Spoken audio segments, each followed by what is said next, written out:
husband is dead, and my son is fighting for his life in the ICU. That's what I told them. That's what broke my voice on the phone. And my mother, without missing a beat, sighed and said, "But it's your sister's birthday. Don't make everything about you." My father's voice slid in after hers. "We'll call you later. Don't be dramatic." Then silence. No tears. No concern. No, we're on our way. Just their loyalty to the golden child, polished and shining even while I bled out on the other end of the line. My name is Isabella Hart, 32 years old. And if you think you've heard cruelty before, wait until you hear what came next. Because what happens when grief collides with greed? When the people you call family turn into scavengers circling your sorrow? I'll tell you. I hung up. I sat in the hospital waiting room, staring at the linoleum floor, holding my husband's wedding band in my fist, so tight it cut into my palm. My boy was hooked up to tubes, machines keeping him alive. And they were eating cake, blowing candles, posting smiling pictures with captions about family love. I didn't scream. I didn't beg. I let the silence curl around me like a knife. But inside, a quiet vow began to take root. Because a week later, when they finally showed up at my door, not with flowers, not with apologies, but with outstretched hands demanding 50% of the settlement, I knew one thing for certain. This wasn't going to end the way they thought it would. This was the beginning of their unraveling. And I would be the one holding the thread. They stood on my porch as if they owned it. My father in his golf jacket, my mother in her pearls. No condolences. No soft words. Just a sharp, calculated demand. The insurance settlement, Mom said, like she was asking for a slice of pie. 50% for us. 30 for your sister. That leaves you with enough. Enough? Enough after burying my husband? Enough after watching my son hooked to beeping machines that decided whether he'd breathe? I stared at them. Their eyes didn't even flicker toward the framed photo of my family inside the hallway. Didn't even glance at the black dress hanging on the coat rack. They weren't here for me. They were here for money. I said nothing. My silence made them fidget, but Dad puffed out his chest. "Isabella, don't make this ugly. We supported you for years. Now it's your turn. Don't be selfish." Supported? I had been working 2 jobs since I was 19. Paid their mortgage when Dad's gambling caught up to him. Covered my sister's college tuition when she dropped out after 1 semester. I had been their lifeline. But now that I had something they could sink their claws into, they called me selfish. I looked my mother dead in the eye. "You came to collect at my husband's grave. You'll leave with nothing." Her lips curled into a smirk. "You think you can cut us off, Isabella? Families don't work that way. We'll get what's ours. One way or another." And that's when I knew they weren't just greedy. They were dangerous. I shut the door slowly, locking it as their voices rose outside. They had declared war. But the difference was, this time, I had nothing left to lose. And a woman with nothing left to lose is the most dangerous kind of all. The phone started ringing the very next morning. Blocked numbers. Unknown callers. When I picked up once, I heard my sister's voice. "Izzy, just sign over Mom and Dad's share. It's what he would have wanted. Don't make this harder." I almost laughed. What he would have wanted. My husband spent his last years begging me to finally cut them off, to stop bleeding myself dry for people who gave nothing back. She lowered her voice, sugary sweet. "Look, if you give us the money quietly, I'll make sure no one finds out about the other account." My blood turned cold. "What account?" I asked. But she hung up. That one sentence burned in my chest the whole day. Another account? Something they thought I didn't know? By nightfall, I was digging through papers, logins, anything I could remember from when my husband and I set things up. Hours passed. And then, I found it. A savings account. His. With my name added quietly years ago. He had been saving, secretly, for me and our son. Nearly $120,000 sitting untouched. Tears blurred my vision. He knew. He always knew my family would come like vultures one day. And he had left me a shield. That night, I whispered to his photo, "I'll use this wisely. I promise." The next morning, they showed up again, this time with an envelope. Inside was a printed letter. A lawyer's letter. They were suing me for breach of family obligation and withholding joint assets. I felt my knees buckle. They were going to drag me through court, through the mud, through hell, while my son still lay in recovery. But grief can turn into steel, if you let it. I folded the letter neatly, slid it back into the envelope, and smiled for the first time in weeks. If they wanted a war in court, they were going to get something much worse. I walked into the lawyer's office 2 days later. My hair pulled back, my black blazer crisp. Grief still clung to me, but beneath it, there was fire. The receptionist glanced at the envelope in my hand. "Family dispute," she guessed softly. I just nodded. Inside, the attorney listened as I poured everything out. The threats, the lawsuit, the settlement money, my sister's mysterious phone call. He leaned back in his chair, eyes narrowing. "Isabella, let me be clear. There is no such thing as a family obligation in the way they've described. They don't have a legal leg to stand on." Relief hit me like oxygen. But then he added, "That doesn't mean they won't try to smear you. We'll need to be ready." Smear me? That was their specialty. I could already imagine it. Whispers that I was greedy, cold-hearted, ungrateful.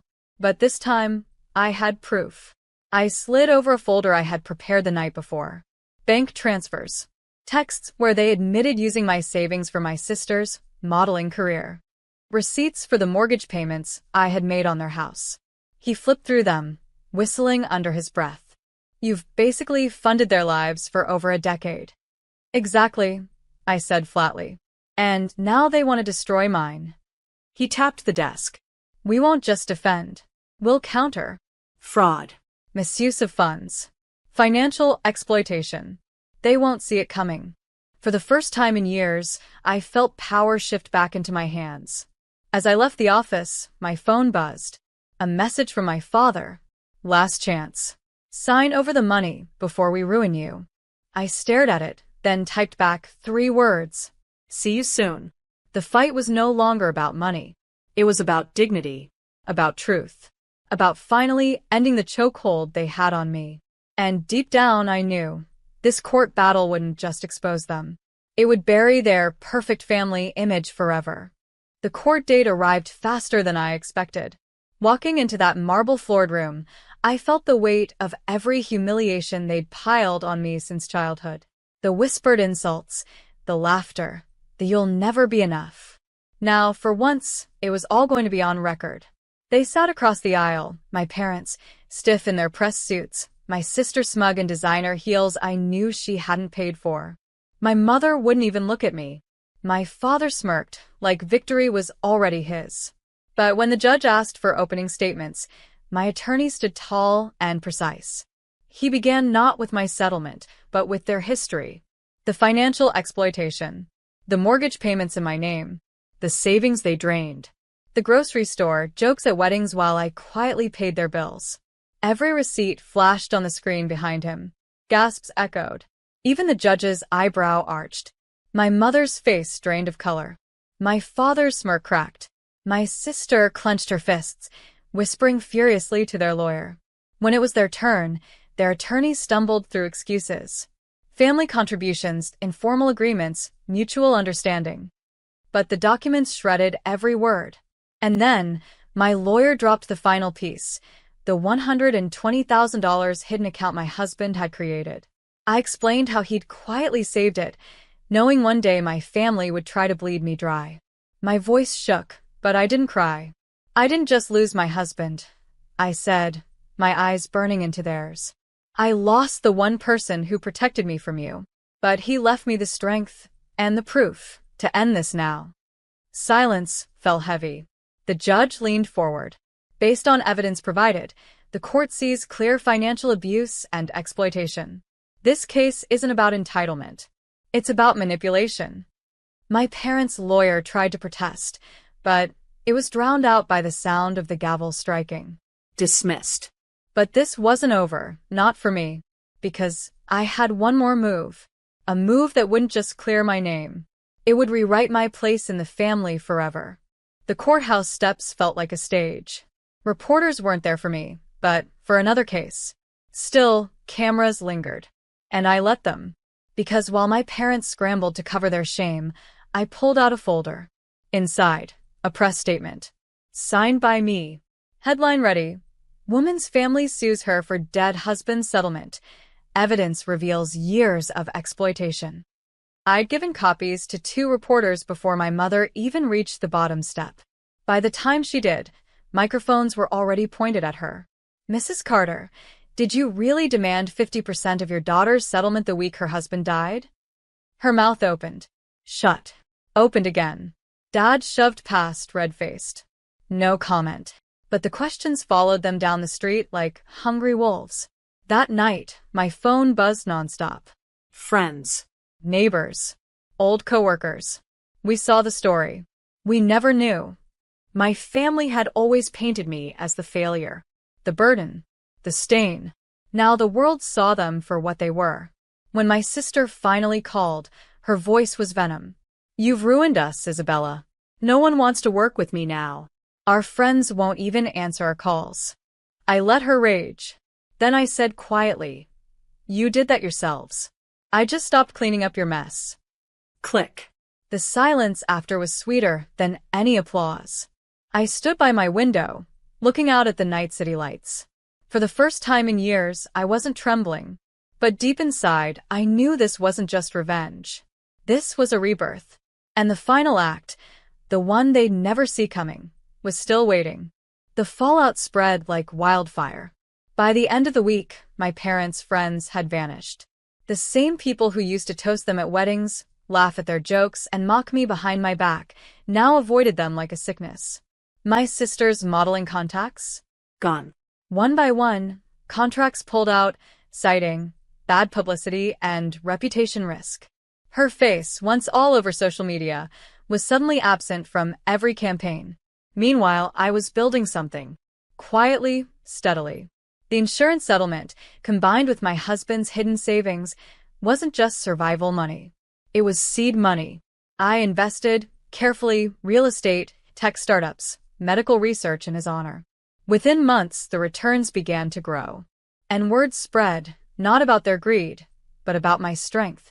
One morning, I got a message from a university dean. We'd like you to speak at our finance and resilience seminar. Your story is inspiring. My story, not theirs. Mine. When I walked onto that stage, hundreds of faces watched me, not with pity, but respect. My voice didn't shake. My grief didn't define me. My choices did. And as I spoke, I realized something. Revenge wasn't about destroying them. It was about becoming untouchable. Back home, I found another envelope shoved under my door. My parents' handwriting. Please, let's talk. We've lost everything. We can't survive without you. I sat on my porch, the waves crashing in the distance, reading their desperate words. For the first time, I didn't feel rage. I didn't feel pain.